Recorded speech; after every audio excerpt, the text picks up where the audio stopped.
شوکت ترین وزیر اعظم عمران خان کی کابینہ کے انتہائی اہم رکن ہیں، ان کی معاشی ٹیم کے سربراہ ہیں اور یقینی طور پہ وزیر اعظم عمران خان کے لیے شوکت ترین اپنی کابینہ کی ایک بہت اہم شخصیت ہیں۔ شوکت ترین صاحب کو جب وزیر خزانہ بنایا گیا تھا، یقینی طور پہ وہ پارلیمنٹ کے ممبر نہیں تھے۔ وزیر اعظم کے پاس یہ اختیار ہے کہ کوئی ایسا شخص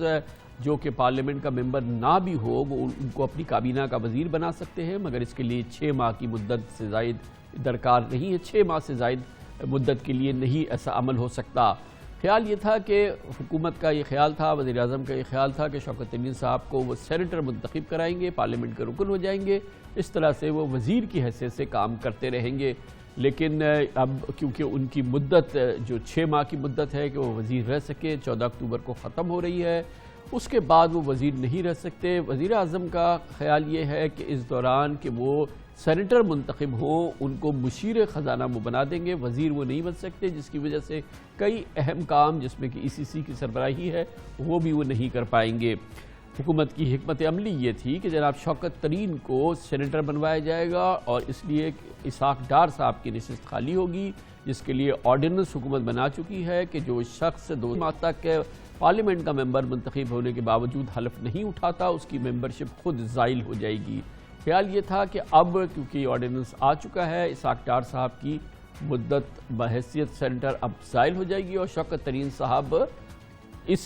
سیٹ پہ پنجاب سے سینیٹر منتخب ہو جائیں گے۔ اس آرڈیننس کے بعد اسحاق ڈار کو حلف اٹھانے کے لیے 40 دن کا وقت دیا گیا، مگر اب ایک اہم دلچسپ ڈیولپمنٹ ہوئی ہے۔ سینیٹر اسحاق ڈار نے الیکشن کمیشن آف پاکستان کو آگاہ کیا ہے کہ 40 دن کے اندر حلف اٹھانے کی قطعاً ان پر لاگو نہیں ہوتی۔ انہوں نے بتایا کہ ان کی کامیابی کا نوٹیفیکیشن مئی 2018 میں سپریم کورٹ نے معطل کر دیا تھا اور جب تک معطلی کا حکم برقرار ہے وہ اس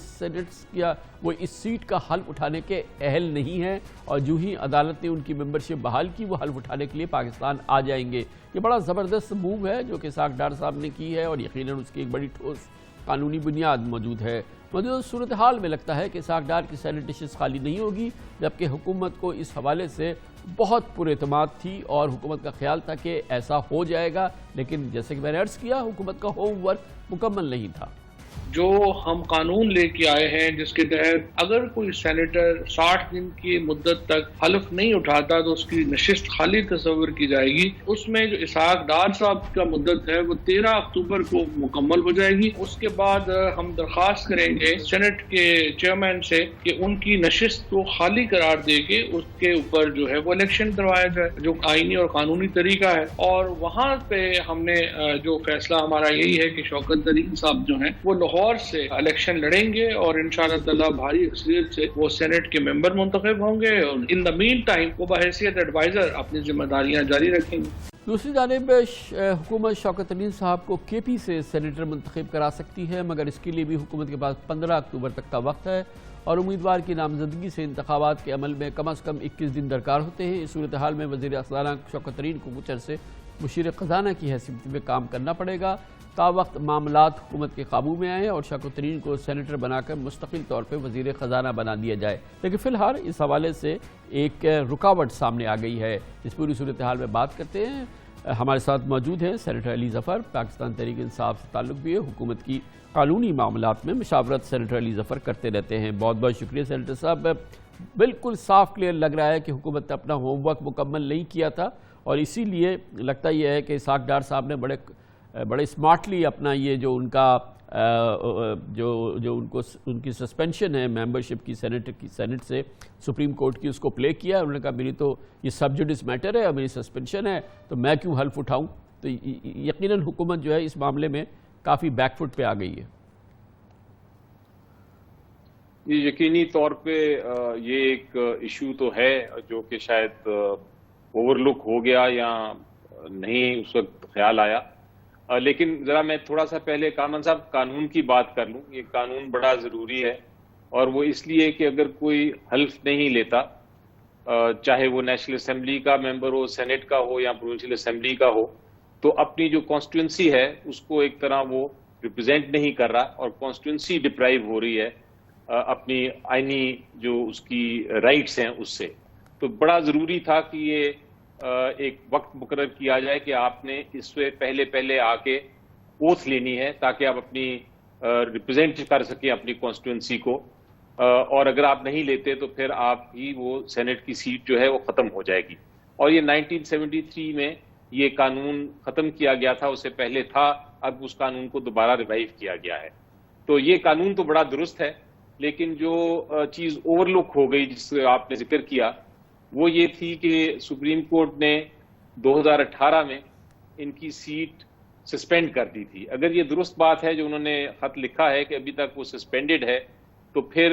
یقینی طور پہ وہ جب تک یہ سسپینشن ختم نہیں ہوتی وہ اپنی اوتھ نہیں لے سکتے, اور اس وجہ سے وہ ڈسکوالیفائی بھی شاید نہ ہو سکیں. تو یہ ضروری ہے اب کہ حکومت کے پاس اب یہ دو تو یہ کہ حکومت کا ایک آپشن یہ ہے کہ سپریم کورٹ سے رجوع کریں اور سسپینشن ختم کرائیں, شاید اس میں زیادہ ٹائم لگ جائے. اب دوسرا آپشن دیکھنا ہوگا حکومت کے پاس. گنجائش ہے پی ٹی آئی حکومت کے پاس کہ شوکت ترین صاحب کو کہیں اور سے اب سینیٹر بنا دیں؟ یہ دیکھیں, ابھی تو جو سیٹ چونکہ سینٹ کی کوئی خالی نہیں ہوئی, یہی لگتا ہے ڈسکوالیفیکیشن. اگر وہ اوتھ نہیں لیتے اس قانون کے تحت تو آپشن تو یہی رہے گی, اور اس کو پرسو کرنا پڑے گا. یہ جو اوور لک ہو گئی بات جس کا آپ نے ذکر کیا, یہ دیکھنا پڑے گا اس کا کیا حل ہے, اور کوئی نہ کوئی اس پہ مشاورت کر کے حل ڈھونڈا جائے گا. اور اس کے بعد پھر شوکت ترین صاحب کو کوشش تو یہی ہوگی کہ اسی سیٹ پہ لے کے آیا جائے. فی الحال وہ کنٹینیو ان کو کرنا پڑے گا اپنے مشیر کے طور پہ, اگر یہ فیصلہ اس وقت تک نہیں ہو سکتا عدالت سے. اور وہ تو اب فیصلہ نہیں ہو سکتا نا جی, کیونکہ وہ تو پھر الیکشن کمیشن کا پروسیس ہی 21 ڈیز کا ہے, اور آج ہم جب بات کر رہے ہیں 4 اکتوبر ہو چکی ہے, تو اب اس میں تو کوئی شک نہیں ہے کہ 15 اکتوبر کو شوکت ترین صاحب کو مشیر خزانہ کی حیثیت سے کام کرنا ہوگا, انلیس کہ وہ جو ہے وہ تیار ہو جائیں. حکومت کی اپنی قانونی معاملات میں جو ہے اس میں نظر ثانی کی ضرورت نہیں ہے آپ کے خیال میں, کہ اتنے بڑے بڑے معاملات, اتنے کلیدی معاملات کیسے اوور لک ہو جاتے ہیں؟ جی, مجھے تو امید یہی ہے کہ ضرور اس کی پہلے پتہ ہوگا ہماری لیگل ٹیم کو, اور انہوں نے یہ کوشش کی ہوگی کہ اس کو کس طرح ٹیکل کرنا ہے, کوئی اسٹریٹجی بنائی ہوگی. لیکن اگر یہ نہیں پتہ تھا تو پھر ایک طرح سے غلطی غلطی تسلیم کرنی پڑے گی, اور اس کے بعد اس غلطی کو کس طرح درست کرنا ہے اس کی اسٹریٹجی بنانی پڑے گی. ہونا تو یہ چاہیے تھا کہ اس کی, چونکہ 2018 سے یہ کیس پینڈنگ ہے, تو کوشش تو یہ کرنی چاہیے تھی کہ اس کیس کو بھی نپٹایا جائے, یا سپریم کورٹ میں کوئی درخواست دی جائے جس میں یہ سسپینشن آرڈر کو موڈیفائی کیا جائے. تو یہ اب اس وقت کانسنٹریشن اس طرف ہوگی, اور یقینی طور پہ ہوگی. اور پھر بھی اب جب وہ سسپینشن آرڈر ختم بھی ہوتا ہے تو پھر 40 دن دینے ہوں گے نا ڈار صاحب کو اس کے بعد بھی؟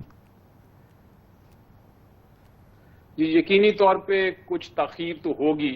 اس سارے معاملے میں, لیکن یہ کنکلوسیو نہیں ہے, کہ یہ نہیں ہوگا کہ ہمیشہ کے لیے ہی یہ وہ اوتھ نہیں لیں گے. کچھ نہ کچھ اس پہ تاخیر ضرور ہوگی, لیکن الٹیمیٹلی ان کو فیصلہ کرنا ہوگا اسحاق ڈار صاحب کو کہ انہوں نے اوتھ لینی ہے کہ نہیں, اور جب وہ اوتھ نہیں لینے آئیں گے تو پھر وہ ڈسکوالیفائی ہو جائیں گے. بہت بہت شکریہ سینیٹر علی ظفر صاحب ہمارے ساتھ موجود تھے. Commercial break